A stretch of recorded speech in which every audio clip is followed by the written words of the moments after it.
தேனி அரசு மருத்துவக் கல்லூரி மருத்துவமனை பகுதியில் கெட்டுப்போன உணவுகளை விற்பனை செய்ததாக உணவகங்களுக்கு அதிகாரிகள் அபராதம் விதித்தனர். அரசு மருத்துவக் கல்லூரி மருத்துவமனை பகுதியில் உள்ள உணவகங்களில் கெட்டுப்போன உணவுகளை விற்பதாக புகார் வந்ததை தொடர்ந்து உணவு பாதுகாப்பு அலுவலர் ஜனகர் ஜோதிநாதன் மற்றும் அதிகாரிகள் 21 உணவகங்களில் திடீர் ஆய்வு செய்தனர். அப்போது கெட்டுப்போன உணவுப் பொருட்கள் விற்பனை, தடை செய்த பிளாஸ்டிக் பொருட்களை பயன்படுத்துதல், தடை செய்யப்பட்ட நிறமிகளை உணவில் சேர்த்தல் போன்றவற்றுக்காக 6 உணவகங்களின் உரிமையாளர்களுக்கு 1000 ரூபாய் முதல் 2000 ரூபாய் வரை அபராதம் விதித்தனர். மேலும் இதுபோன்ற தவறு நடந்தால் கடைகளுக்கு சீல் வைத்து கடும் நடவடிக்கை எடுக்கப்படும் எனவும் அதிகாரிகள் எச்சரித்தனர். காரைக்கால் அருகே தரமற்ற முறையில் உணவுப் பொருட்களை விற்பனை செய்த புகாரில் பேக்கரியின் சமையல் கூடத்திற்கு தற்காலிகமாக சீல் வைக்கப்பட்டுள்ளது.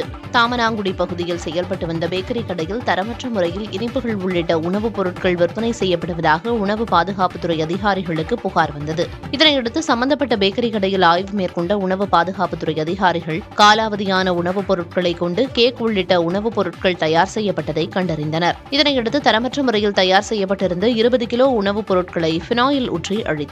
இதனையடுத்து பேக்கரி கடையில் உள்ள சமையல் கூடத்தை 5 நாட்களுக்கு சீல் வைத்ததுடன் மீண்டும் இதேபோன்று செயலாற்றினால் முழுமையாக கடைக்கு சீல் வைக்கப்படும் என்று எச்சரிக்கை விடுத்துள்ளனர்.